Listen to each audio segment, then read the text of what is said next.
গোসাইগাঁও বিধানসভা সমষ্টিৰ উপনিৰ্বাচন 30 তাৰিখে অনুষ্ঠিত হ'ব। অহাকালি ৰাতিপুৱা 9টা বজাত গোসাইগাঁৱত মোৰ এখন সভা আছে। সেইকাৰণে আজি ৰাতি মৰনৈ চাহ বাগিচাত কটাম। আৰু যিহেতু মই ইয়াত আহিছোঁ, প্ৰায় 60-70টা দল সংগঠন ব্যক্তিয়ে মোক আহি সাক্ষাৎ কৰিলে।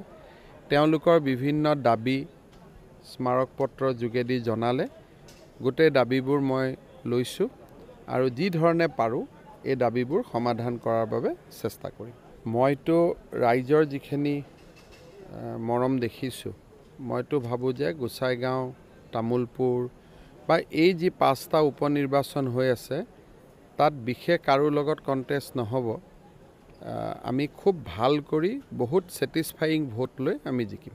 বিটিআৰত আমি শান্তি আৰু সমন্বয়ৰ হকে কাম কৰিছোঁ।